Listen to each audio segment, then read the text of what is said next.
Democratic presidential candidate and former South Bend, Indiana Mayor Pete Buttigieg was met with protesters representing the group Queers Against Pete outside of a private fundraising event at the National LGBTQ Center for the Arts in San Francisco on Friday.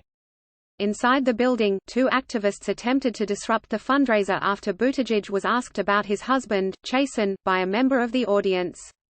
"I respect your activism," Buttigieg said, "but this is a gathering of supporters of our campaign and I just got a question about my husband and I'm really excited to answer it." After being shouted down, the protesters were removed from the premises. Outside the event, a Buttigieg supporter reportedly yelled at protesters calling them homophobes. One of the protesters responded by saying, "We're all gay." Some have touted former South Bend Mayor Pete Buttigieg's openly gay identity as proof of progress in our politics, read an open letter on the Queers Against Pete website. However, being gay is not enough to earn the support of LGBTQIA communities. We cannot in good conscience allow Mayor Pete to become the nominee without demanding that he address the needs and concerns of the broader lesbian, gay, bisexual, transgender, queer, intersex, and asexual communities. Some of the group's concerns include Buttigieg's lack of support for canceling student loan debt, his opposition to a fully realized Medicare for All plan and free universal public college.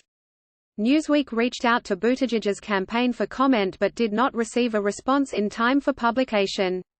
While some in the LGBTQ community feel Buttigieg isn't doing enough to highlight issues that impact their lives, Buttigieg has attempted to offer words of encouragement and inclusion. "The fact that I'm standing here, the fact that my husband's in the audience watching right now, is just an amazing example of that belief that yes, you belong, and this country has a place for you," Buttigieg said to supporters in February.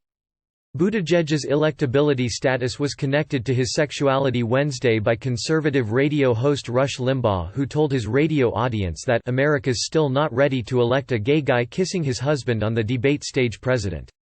Some other Democratic candidates came to Buttigieg's defense after Limbaugh's comments.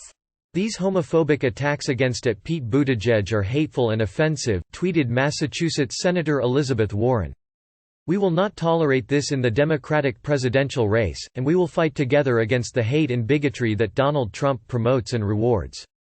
"Pete and I are competitors," former Vice President Joe Biden said Thursday during an appearance on The View, "but this guy has honor, he has courage, he's smart as hell."